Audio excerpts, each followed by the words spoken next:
Good morning, Michael Havers here from Penn News, and today I'm in Windsor. Now this is a city famous for its royal connections.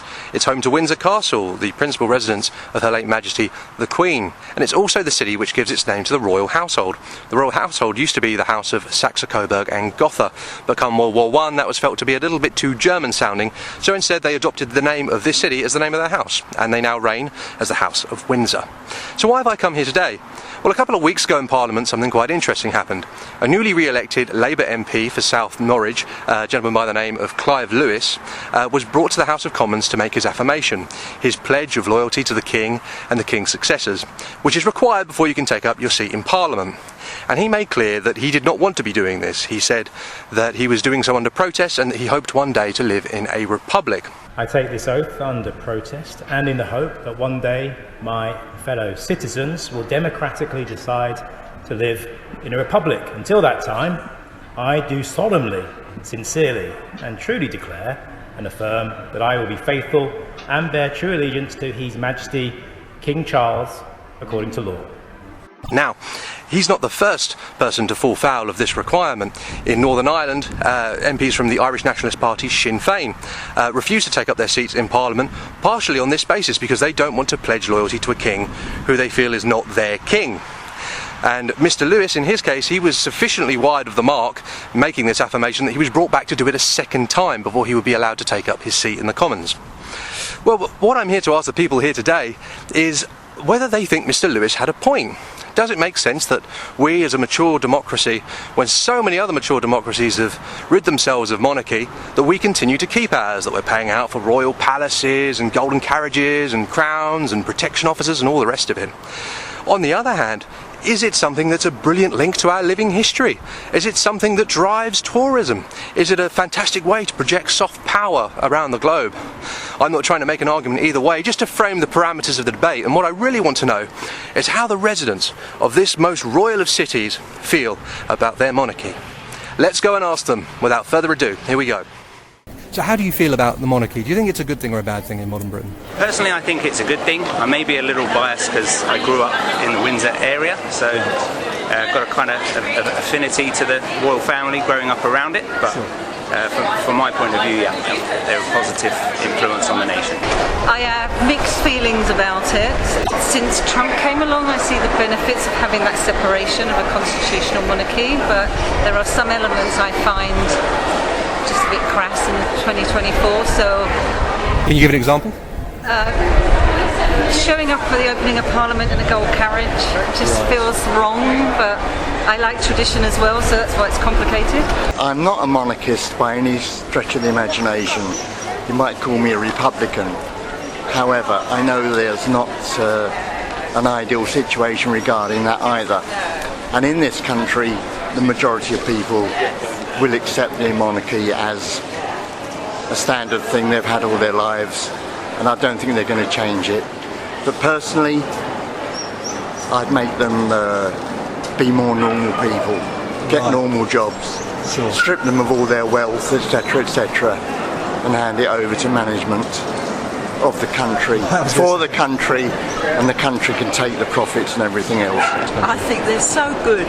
They really do the country proud. I do. Yeah, I think they're very good. Yeah, I think it's a good thing. I wouldn't want to see it go. And what do you think the monarchy does for our country on the whole? I think it makes it more attractive to visitors and tourism as well. Yeah, I think it's just a good thing to have, really. It's archaic and we don't need it anymore. We've been through a government who was so full of entitlement, and what of the monarchy other than the entitled people? How do you feel about the monarchy? Do you think it's been a positive thing? Absolutely. Yeah, I think so too. Do you think it's a good institution? Yes, I do. Yes, I do. I think as a small institution as it is going the way it is, I think that's good. But I think they add a lot to the UK, so I think it's quite good value for money. I think it has a purpose. I'm not a royalist, but I would agree, slim down. I think it brings in quite a lot of tourism. And where are you visiting us from? America, Los Angeles, yes. So, what's your perspective on this, looking in from the outside? I mean, I guess Meghan Markle would be the only representation we really have. So I'm very limited on what I know. Yeah, it feels like it represents a tradition that clearly we don't have. And at Hussein point feels slightly outdated, but I don't have really any strong opinions other than we don't have anything like it. So I have nothing to compare it to know if I even have a strong opinion about it. I'm curious to know, because it always gets said in favour of the monarchy that it drives a lot of tourism. I mean, for you, as who's presumably here as something of a tourist, yeah, is that an appeal to you? The fact that there's a living monarchy as opposed to in France where it's just palaces but without. Yeah, the buildings themselves would probably be just as much of a draw to me, just to see something that's 1,000 years old. That's as much of a draw as the actual monarchy. I think it brings in a lot of positivity, tourism from around the world. I've relocated to the US now, and US TV, they all have a kind of a positive, kind of curious look at the royal family. It seems, obviously it's foreign to them, and they rejected the monarchy back when they went for independence. But on the whole, they do have a kind of a quiet affection that may be more tied to the Queen than the royal family as a whole. But yeah, I think around the world we get. People like the pageantry, they tune in for the different ceremonies that take place, so overall I think it's a positive outcome. They're far too wealthy, far too much influence, unelected, unaccountable, end of. Right, okay. So fair to say, if you had the chance, you'd disestablish the monarchy. Would that be a fair view? I'd disestablish them, but I'd still have them as a figurehead. What would be the, I suppose, closest example in another country? Holland. Holland, right, okay. Netherlands, I think the Netherlands, their royal family are more down to earth. It's archaic, isn't it, when you think that the king is the person that signs off the acts that go through Parliament. Have you, in your lives, ever had a moment where you thought, I'm not so sure about this monarchy stuff, do we need to keep it around? Or have you always been firmly on the side of it? Firmly on the side of it. Yeah, I think I feel the same too. I don't live in Britain anymore, I live in Germany. Right. And I have a lot of friends who are British who live there too, and we all feel the same. Right. And we're very glad that we still have monarchy. Germany doesn't have its monarchy anymore, does it? Are you quite happy with that situation in Germany, or do you think it would be good to have a monarchy there as well? I think Germany is fine as it is, with its history as well. But the Germans do like the monarchy of other countries. The King and the Queen came to Hamburg. That was in March, and it was a huge success. And it was. Joyce met the King. Oh, you've met the King as well? I did. I had the pleasure of meeting. Me too. Yeah. He wanted to know where I came from, so I told him Wales, but I live in Germany. Well, I don't mind them. Personally, there are some nice people amongst them. There's bound to be a few. Yeah. And some of them kind of take their job seriously. But that's about it, really. Hello, and before we continue, can I just invite you to drop us a like if you're watching on YouTube, and to subscribe too. Helps the channel. It means you won't miss out on any future videos. And please do drop us a comment. Let us know your thoughts on this subject. It can be controversial, and I welcome some controversy. It's all good for engagement, so yeah. Let me know what you think down in the comments. And please do also check out the Penn News Substack at pennews.substack.com. That's Penn News, pennews.substack.com, where you can find our weekly Vox Pops in full, as well as all the other stories we're working on in the course of the week. Alright, that's it for now. Let's get back to it. Obviously we've just had a change of monarch not too long ago.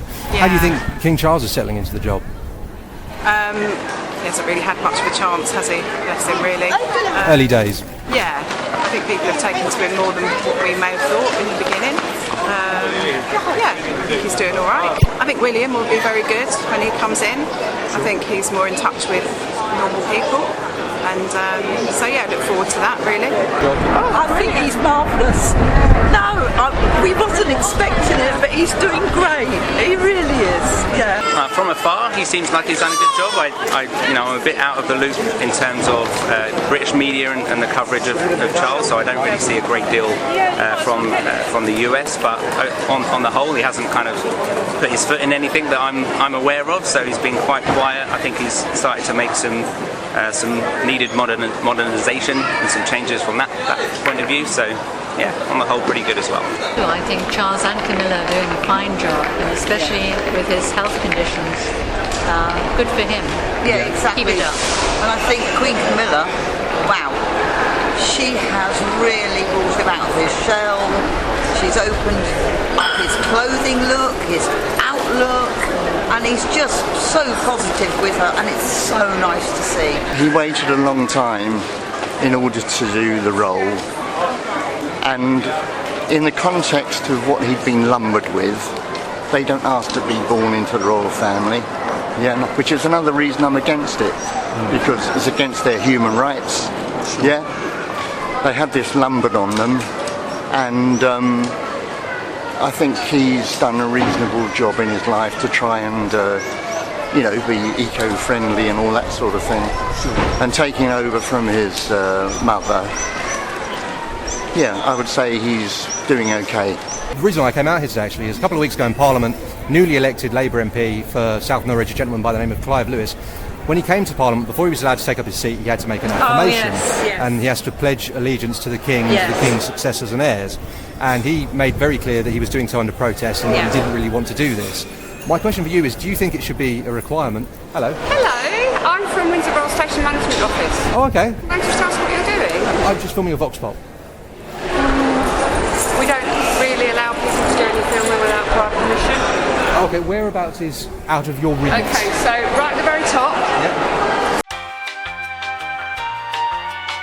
I say, so do you think it should be a requirement that you pledge allegiance to the King and his successors? So that was one of the things I would say is complicated, because my first reaction is, no, why should you?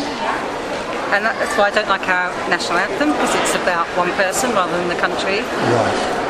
But I know there's a whole tradition of being sworn in, and that is the law of da-da-da-da-da, and so it's like, I get the protest, but I think it needs to be a broader conversation. But if I didn't believe in it, I probably would do the same as him, so I would be doing it with my fingers crossed behind my back. Sure. When I became an American citizen, I had to denounce my citizenship, and it was like that. Do you think it should be a requirement that you have to pledge loyalty to the King in order to sit in Parliament? You're in the Houses of Parliament, and the Houses of Parliament are, if you go there, if you've ever been there, everywhere you look you've got the monarch's crown and symbol, and he or she should be ashamed of themselves. Right. Because if he doesn't like it, find another country to go to. Do you feel the same, can I ask? I feel the same. I think it's head of state and it should be. Do you think it's fair that it's done that way? Do you think there should be an alternative, or do you think it's right that people should have to pledge that loyalty? Again, I think that I think it's irrelevant to politics as well. I think it's a good thing to be loyal to the country. If there's a loyalty there to agree to that. Yeah, definitely. So do you think it would be acceptable then if he were to say, I pledge my loyalty to the country instead of the King? Would that be an acceptable alternative, do you think? Yeah, I guess so. I think it just makes it a stronger kind of connection, really, if you can, connect with the monarchy as well. Yeah. Do you think it should be a requirement to sit in our Parliament that you have to make that pledge of allegiance to the King? I do, very much so, yes. Yes, they're the head of the country. They are England, aren't they? Sure. And yourself? I think they definitely should. Yes. Pledge allegiance. I mean, this country's put down a lot, and we can't have all our things that we love, because we're frightened it's a protest against people and that. So I think they should. And we should be very proud of our country and our monarchy. Yeah, I think there's always a kind of a fine line between respecting traditions and kind of doing things under duress. It sounds like in this case he is allowed to make that protest and kind of say the words, but everybody is aware of his true feelings and he doesn't suffer any further punishment for that. That could have been on pain of death probably a couple of centuries ago. I know that in the US when you have to swear your allegiance and become a US citizen, I don't plan to become one myself, but they also have to renounce any princes that they may have had an affinity to previously. So it's certainly a practice that happens around the world as well. So I don't think it's completely limited to the UK that those types of traditions are upheld. Do you think that's a fair rule? No, I think it should be a pledge to the country, not necessarily the King, but respect to the rights of the fact that we've got a King. Right, so that gives, I suppose, a way for people who disagree with monarchy to still be in Parliament. Yeah, absolutely. Yeah. I would say you're serving the people, not the king. Right, okay, so you think as well that it shouldn't be a requirement? Should be choice, yeah. Do you think that that's a fair situation? No, okay. What do you think would be a better way of doing it? to swear allegiance to serve the people of this country in an honest and truthful manner. Right. End of.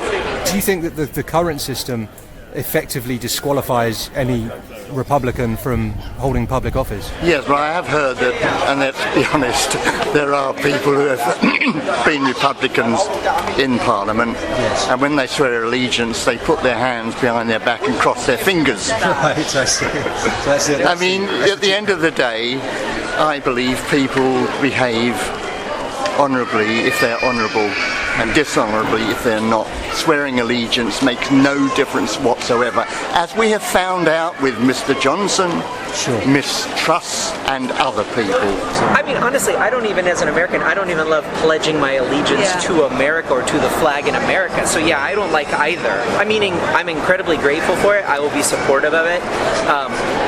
But do I actually pledge my actual allegiance to this? Like it's like a person. Yeah, I don't actually, and I don't think most people would. Right. So would it be fair to say you think there should be, the both of you think there should be some alternative for people who disagree with the institution of monarchy? Would that be fair to say? Yes, but then the thing is, if this is, I love traditions, and I think we need to keep things, and it keeps things, all of that lovely bit about it. But there's also some legal parts to it, and so I think he should do whatever he wants. But we do need to have a broader conversation about adjusting things over time. Do you think that would therefore mean that anybody who's against the monarchy by default can't sit in the Commons then? I wouldn't go that far. I think you had Sinn Féin who didn't even come into Parliament because of it. But it is going to be something I think that we have to accept. Not everybody will be pro-monarchy. Sure. So do you think there should be maybe some alternative that means that you can, I don't know, maybe pledge loyalty to the state as opposed to the crown maybe? Right. I think there will always be a way around it.